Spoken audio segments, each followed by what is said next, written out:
এই গল্পটা থেকে বন্ধুত্বের নতুন এক সংজ্ঞা শিখতে চলেছি সকলে। দেখো, আমাদের এই চলার পথে অনেক বিশ্বস্ত বন্ধু দেখেছি, আবার অনেক বিশ্বাসঘাতক বন্ধুও আমরা দেখেছি। তবে আজকের এই গল্পটা এমন একটা বন্ধুত্বের সাক্ষী হয়ে থাকবে যেটা না জানলে তোমরা হয়তো বুঝতেই পারবে না যে বন্ধুত্ব কি জিনিস। সামান্য এই গেম থেকে গড়ে ওঠা বন্ধুত্বের জন্য প্রায় 1 মিলিয়নে একটা ইউটিউব চ্যানেল ত্যাগ করে চলে আসে, এটা কিন্তু মুখের কথা না। তাই বলি ভিডিওটা প্রথম থেকে শেষ পর্যন্ত দেখতে থাকো, তাহলে বুঝতে পারবা যে অরিজিনাল বন্ধুত্ব আসলে কাকে বলে। তো বেশি ব্যাকপ্যাক না করে ছোট্ট একটা ইন্ট্রো দিয়ে আজকের ভিডিও শুরু করা যাক।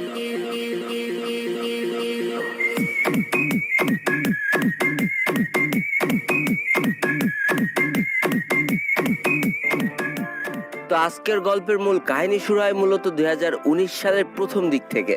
তো ভাই, দুইজনের বাসা একই এলাকায় এবং তাদের বয়সের ডিফারেন্সও খুব বেশি না, হয়তো 1 বছর কি 2 বছর হলেও হতে পারে। কিন্তু ভাই, আধুনিক সভ্য সমাজের টানাপোড়েনে সেই পুরোনো আমলের একসাথে বসে খেলাধুলা এগুলো তো সবাই প্রায় ভুলেই গিয়েছে। এখন তো যে যার মতো ঘরেই থাকে বা অনলাইন প্ল্যাটফর্মে বিভিন্ন গেম টেম নিয়েই ব্যস্ত থাকে। এই জন্য একই এলাকায় বাসা হওয়া সত্ত্বেও তাদের মধ্যে খুব একটা পরিচয় ছিল না বা অনেক ভালোবেসি সম্পর্কও ছিল না। তবে বলে রাখা ভালো, দুইজনই কিন্তু মোটামুটি একটা ভালো ঘর থেকে বিলং করে, অর্থাৎ ভালো পরিবারের সন্তান। তো ভাই, আমি কারোর নাম বলবো না, নাম বললে অনেকে হয়তো চিনে ফেলবা, এই জন্য আজকে আমি প্রথম ভাই এবং দ্বিতীয় ভাই বলে দুইজনকে আখ্যায়িত করব। তো আমাদের প্রথম ভাইটার পরিবারের সদস্য সংখ্যা মাত্র 3 জন ছিল, অর্থাৎ বাবা মা এবং তাদের একমাত্র সন্তান। এবং আমাদের দ্বিতীয় ভাইয়ের পরিবারের সংখ্যা ছিল 6 জন, অর্থাৎ তারা 4 ভাই বোন, বাবা এবং মা। এত বড় একটা পরিবার চালাতে গেলে যে কোনো পরিবার তো মোটামুটি হিমশিম খেয়েই যায়, তবে তারপরেও ব্যাপার না চালিয়ে নেয়। দুই পরিবার খুব স্বাচ্ছন্দ্যভাবে জীবনযাপন করতে থাকে। তো একটা পর্যায়ে যে আমাদের প্রথম যে ভাইটা, সে 2019 সালের প্রথম দিক থেকে আমাদের এই ফ্রি ফায়ার গেমটা খেলা শুরু করে। এবং এইভাবে খেলতে গেলে যখন 5-6 মাস পার হয়ে যায়, তখন সে মোটামুটি ভালো লেভেলের একটা গেম প্লে করতে শুরু করে। এবং একটা সময় পর প্রথম ভাইটা চিন্তা করে যে তার এখন গ্র্যান্ড মাস্টার পুশ দেওয়া উচিত, অর্থাৎ সে গ্র্যান্ড মাস্টার পুশ দেওয়া শুরু করে। আর অবশ্যই আমি তুমি এবং যত গেমার আছে তারা সকলেই জানে যে গ্র্যান্ড মাস্টার পুশ দিতে গেলে একটা ভালো স্কোয়াড হলে গ্র্যান্ড মাস্টার পুশ দিতে অনেক সুবিধা হয়। তো যেই কথা সেই কাজ, গ্র্যান্ড মাস্টার পুশ দেওয়ার জন্য সে একটা পারফেক্ট স্কোয়াড খুঁজতে থাকে, অর্থাৎ ভালো টিমমেটদের খুঁজতে থাকে। এবং সে এমন 2 জন ব্যক্তিকে পেয়েও যায়, কিন্তু আরেকজন ব্যক্তিকে কোনোভাবেই পাওয়া ছিল না। ঠিক এমনই একটা দিন একই এলাকায় বাসা যে দ্বিতীয় ভাইটা আমাদের ছিল, সে প্রথম ভাইটার কাছে এসে বলে যে সেও এই গেমটা খেলতে চায়। কিন্তু এখানে বলে রাখা ভালো, 2 জনের কাছেই কিন্তু পিসি ছিল এবং তারা পিসি দিয়েই প্রথম গেম খেলাটা শুরু করে। তবে ভাই, পিসি দিয়ে গেম খেলা কিন্তু অতটাও সোজা না যে পিসির সামনে বসে পড়লাম আর আমি একজন পুরো প্লেয়ার হয়ে গেলাম। যতদিনে তুমি পিসির সেটিংস গুলো ঠিক মতো আয়ত্ত না করতে পারছো, ততদিন তুমি পিসিতে কিচ্ছু না। কিন্তু এই পিসির সেটিংস এর ব্যাপারে আমাদের 1 নম্বর ভাইটা কিন্তু অনেক দূর এগিয়ে গিয়েছে, কারণ সে কিন্তু বিগত 6 মাস ধরে গেম খেলছে। আর আমাদের দ্বিতীয় ভাইটা কিন্তু সবে মাত্র গেমে ঢুকেছে। তবে সব থেকে বড় কথা, এই দুইটা মানুষের ভিতরে হিংসা বলতে কোনো বস্তুই ছিল না। তাই আমাদের 1 নম্বর ভাই যে কাজটা করে, তার সমস্ত সেটিংস আমাদের 2 নম্বর ভাইটাকে দিয়ে দেয়।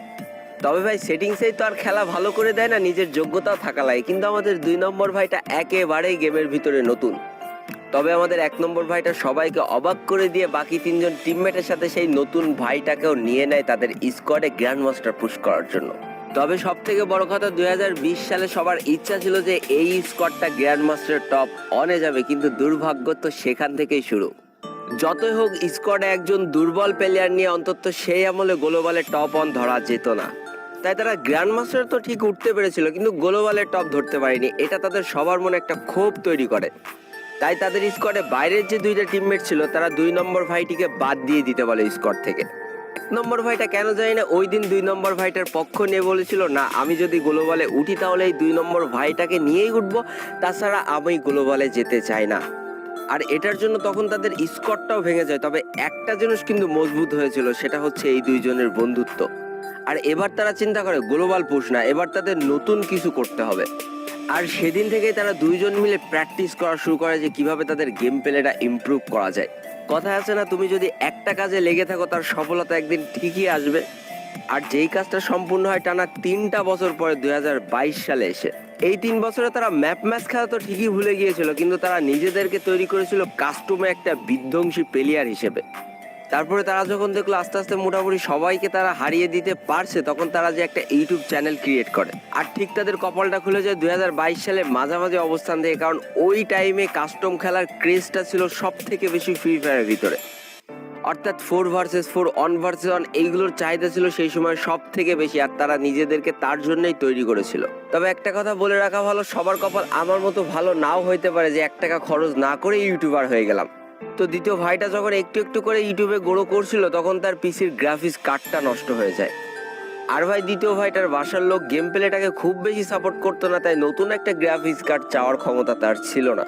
তো এখানে তার ফ্রি ফায়ার ক্যারিয়ারটা আস্তে আস্তে শেষ হতে শুরু করে, কারণ তার গ্রাফিক্স কার্ড নেই, পিসিতে প্রচন্ড পরিমাণ ল্যাগ দিতে শুরু করে। তো আমাদের যে দ্বিতীয় ভাইটা ছিল সে আস্তে আস্তে প্রায় গেম প্লে ছেড়ে দিতেই লাগে, কিন্তু আমাদের প্রথম ভাইটা ঠিক এই সময় তার বন্ধুত্বের আসল পরিচয়টা দেয়। অর্থাৎ তার কাছে কিছু টাকা জমানো ছিল এবং তার সব থেকে শখের একটা ফোন ছিল আইফোন এক্সআর, এবং সেটাও সে বিক্রি করে দিয়ে অনেকগুলো টাকা এক জায়গায় করে তার বন্ধুকে একটা গ্রাফিক্স কার্ড কিনে দেয়। আর এই গ্রাফিক্স কার্ডটা তার খেলার স্পিডটা যেন কয়েকশো গুণ বেশি বাড়িয়ে দিয়েছিল, কারণ এটাই ছিল তার বন্ধুর দেওয়া একমাত্র উপহার যেটা তার সব থেকে বেশি পছন্দের ছিল। এটা পাওয়ার পর থেকে তাদের খেলা কয়েকশো গুণ ভালো হয়ে যায় এবং তাদেরকে সবাই ভয় পেতে শুরু করে ওই সার্ভারের। এরপর তারা একের পর এক স্কোয়াডকে হারাতে থাকে, যত ভালো ভালো স্কোয়াড ছিল তাদেরকে 4 ভার্সেস 4, 2 ভার্সেস 2, 1 ভার্সেস 1 পুরো ভেঙে দিতে থাকে এবং তাদের সমান সমান যত সাবস্ক্রাইবার, অর্থাৎ তাদের প্রায় 1 লাখ সাবস্ক্রাইবার হয়েছিল, তো ওই সাবস্ক্রাইবার যারা ইউটিউবার ছিল তাদেরকে হারাতে শুরু করে। আর যেগুলো সম্পূর্ণ ফেয়ার ম্যাচ হতো তারা স্ক্রিপ্টেড ম্যাচ খেলতো না, আর যেগুলো পাবলিকরা খুব মজা সহকারে দেখতে থাকে এবং তাদের সাবস্ক্রাইবার আস্তে আস্তে বাড়তে থাকে। এই করতে করতে তাদের সাবস্ক্রাইবার যখন 8 লাখ পার হয়ে যায় তখন দুই বন্ধুত্বের মাঝখানে একটা বিরাট সমস্যা এসে হাজির হয়। আমাদের প্রথম যে বন্ধুটা ছিল তার একটা বাইক ছিল এবং বাইক নিয়ে সে বিভিন্ন জায়গায় ঘুরতে যেত এবং তারা দুইজন কিন্তু একসাথেই যেত। তবে হঠাৎ করে একদিন প্রথম বন্ধুটা একা একাই বাইক নিয়ে বেরোয় যায়, আর সব থেকে দুর্ভাগ্যজনক ব্যাপার সে সেই দিন অ্যাক্সিডেন্ট করে বসে। আর ওই অ্যাক্সিডেন্টের ফলে সে গুরুতরভাবে আহত হয় এবং তার ডান হাতটা খুব বাজেভাবে ভেঙে যায়।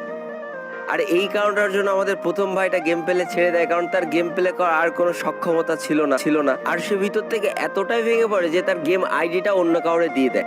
আর ঠিক এই পর্যায়ে যে আমাদের দ্বিতীয় ভাইটা অনেকটা ভেঙে পড়ে, সেও আস্তে আস্তে গেম খেলা ছেড়ে দিতে চায়। তবে প্রথম বন্ধুটা কিন্তু তাকে উৎসাহ দিয়েই যেত যে তুই গেম খেল, তুই ইউটিউবিংটা কন্টিনিউ কর। আর ওই বন্ধুর মন রক্ষার্থে সে একাকাই এই যুদ্ধে ঝাঁপিয়ে পড়ে, সে একাকাই নিজের ইউটিউব চ্যানেলটাকে আস্তে আস্তে টেনে উপর দিকে নিয়ে যেতে লাগে এবং সবার সাথে ভার্সেস করতে লাগে। এই করতে করতে আমাদের প্রথম বন্ধুর হাতটাও ঠিক হয়ে যায়, আর ততদিনে আমাদের দ্বিতীয় বন্ধুর ইউটিউব চ্যানেলের সাবস্ক্রাইবার 1 মিলিয়ন কিন্তু পার হয়ে গিয়েছে। তো একদিন আমাদের দ্বিতীয় ভাইটা প্রথম ভাইটার কাছে অনেক রিকোয়েস্ট করে যে তুই আবার গেমে ফিরে আয়, চল আমরা দুইজন মিলে আবার একসাথে গেম প্লে শুরু করি, অনেক ভালো হবে। কিন্তু আমাদের দ্বিতীয় ভাইটা তো নাসরবান্দা, অনেক জোর টোর করে তাকে আবার গেমিং জগতে ফিরিয়ে নিয়ে আসার চেষ্টা করে। কিন্তু এখন মূল সমস্যা আমাদের প্রথম ভাইটার তো আইডিটাই নেই, সে আইডিটাও তো অন্য কাউরে দিয়ে দিয়েছে। তাই আমাদের দ্বিতীয় ভাইটা তার আইডিটা তার বন্ধুকে খেলতে দেয় যে তুই আমার আইডি নিয়ে এখন থেকে গেম প্লে করা শুরু কর, আবার নতুন করে প্র্যাকটিস করা শুরু কর। আর ঠিক তেমনটাই হতে থাকে, দিনের অর্ধেকটা সময় একজন খেলে তো বাকি অর্ধেকটা সময় আরেকজন খেলে। কিন্তু এই যে 6 মাস হাত ভাঙার কারণে গেম না খেলায় আমাদের প্রথম ভাইটা কিন্তু সে আগের মতো গেম প্লে কোনোভাবে করতে পারছিল, অর্থাৎ তার গেম প্লের ভিতরে অনেক ঘাটতি পড়ে যায়। যেহেতু একই আইডি নিয়ে দুইজন খেলে এবং দ্বিতীয় ভাইটা সাবস্ক্রাইবার প্রায় 1 মিলিয়ন পার হয়ে গেছে, ততদিনে সে অনেক ভালো ভালো ইউটিউবারের সাথে কিন্তু পরিচয় হয়ে গিয়েছে এবং তাদের সাথে অ্যাডও রয়েছে। ঠিক এমনই একটা দিন যখন সেই হাত ভাঙা বন্ধুটা তার আইডি দিয়ে গেম খেলছিল, তখন তাদের সার্ভার অন্যতম ভয়ানক একটা প্লেয়ার তাকে অ্যাড দেয়, আর সে ভালো মনে তার অ্যাড পেয়ে চলেও যায় তার গ্রুপে এবং তারা অন্য একটা স্কোয়াডের সাথে ভার্সেস করতে দেয়। সেখানে সেই হাত ভাঙা বন্ধুটার পারফরমেন্স ছিল একেবারেই খারাপ, আর যার কারণে অন্য যে ইউটিউবারটা সে তাকে অনেক বেশি অপমান করে আর বলে যে তুমি খেলতেই পারো না, তোমার এতগুলো সাবস্ক্রাইবার হলো কিভাবে, কারণ সে কিন্তু জানতো না যে তার আইডিতে অন্য কেউ খেলতেছে। আর এই অপমান এবং কষ্টটা সহ্য করতে না পেরে সে একেবারে এই গেম খেলা ছেড়ে দেওয়ার সিদ্ধান্ত নিয়ে ফেলে। কিন্তু এই ব্যাপারটা আবার দ্বিতীয় যে বন্ধুটা সে কিন্তু জেনে ফেলেছিল, আর এই জিনিসটা দ্বিতীয় বন্ধুটার অনেক খারাপ লেগেছিল যে একটা 2 মিলিয়নের ইউটিউব চ্যানেল তার বন্ধুকে এত অপমান করলো সামান্য খেলা পারলো না বলে। এটার জন্য সে 2 মিলিয়নের সেই ভয়ঙ্কর প্লেয়ারটারে চ্যালেঞ্জ দিয়ে বসে, ওপেন চ্যালেঞ্জ 1 ভার্সেস 1। আর ঠিক এই সুযোগটায় কাজে লাগে আমাদের সেই 2 মিলিয়নওয়ালা বড় ইউটিউবারটা, সে একটা শর্ত দিয়ে বসে যে তুমি যদি আমার কাছে 1 ভার্সেস 1 হেরে যাও তাহলে মানতে হবে তোমার বন্ধু একটা বট প্লেয়ার বা খারাপ খেলে, আর নাইলে তোমাকে ইউটিউব ছেড়ে দিয়ে চলে যেতে হবে, তুমি কি রাজি? আর ঠিক ওই রাগের মুহূর্তে আমাদের সেই বন্ধুটাও কিন্তু রাজি হয়ে যায় যে হ্যাঁ আমি ঠিক খেলবো, কোনো সমস্যা নেই। এবং তাদের কাস্টমের লড়াইটাও শুরু হয়ে যায়। কিন্তু এটা শুধুমাত্র একটা লড়াই ছিল না, এটা লড়াই ছিল ইজ্জতের লড়াই, এটা লড়াই ছিল একটা বন্ধুত্বের লড়াই। তবে ভাগ্য সেদিন ওই বন্ধুত্বের মর্যাদাকে টিকিয়ে রাখতে পারেনি, সে 6-5-এ হেরে যায়। আর কথা মতো তাকে একটা জিনিসই বেছে নিতে হতো, হয় বন্ধুর সম্মান, নাই হচ্ছে ইউটিউব চ্যানেল। তবে আর যাই হোক, যেই বন্ধুর কাছ থেকে সে খেলা শিখেছে, যেই বন্ধুর কাছ থেকে গ্রাফিক্স কার্ড নিয়ে সে এত দূর পর্যন্ত এসেছে, যেই বন্ধুর সহযোগিতায় সে 1 মিলিয়ন সাবস্ক্রাইবার ক্রস করেছে, সে কোনো মতেই চায়নি যে তার বন্ধু সবার চোখে ছোট হোক। তাই সে জীবনের সব থেকে বড় একটা ডিসিশন নিয়ে ফেলে, সে ইউটিউবটাকে বিদায় দেবে বলে সিদ্ধান্ত নিয়ে ফেলে। তবে তার বন্ধু কখনোই চায়নি যে সে ইউটিউবটা ছেড়ে দিক শুধুমাত্র তার সম্মান রক্ষার্থে। সে বলেছিল যে তুমি ইউটিউবটা কন্টিনিউ করো, আমি ফ্রি ফায়ার জগৎ থেকে চলে যাচ্ছি।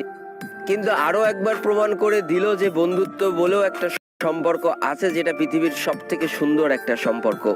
সে নির্দ্বিধায় 1 মিলিয়নের থেকে বড় একটা ইউটিউব চ্যানেল খুব ঠান্ডা মাথায় ছেড়ে দিয়ে চলে যায়।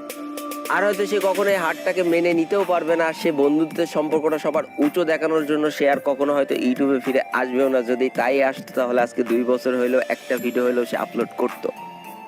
আর তোমরা সকলেই জানো 1 মিলিয়নের বেশি সাবস্ক্রাইবার একটা ইউটিউব চ্যানেল থেকে মিনিমাম কত টাকা কামানো যায়। সবাই বলে না যে টাকাই জীবনের সব, টাকা থাকলে সব হবে, টাকা থাকলে সব সুখ কেনা যাবে। আসলে টাকার উপরেও যে একটা সম্পর্ক আছে, সেটা হচ্ছে বন্ধুত্ব। সেটা আজকের গল্পটা থেকে আমরা বুঝতে পারলাম। তো আমিও চাই আজকের গল্পটার মতো পৃথিবীর সমস্ত বন্ধুর সম্পর্ক যেন এমনই সুন্দর হোক। তো আজকের ভিডিওটা এই পর্যন্তই ছিল। ভিডিওটি ভালো লাগলে অবশ্যই একটা লাইক করে ফেলো, কমেন্ট করো, বন্ধুদের কাছে শেয়ার করে দিও। আর যদি আমার চ্যানেল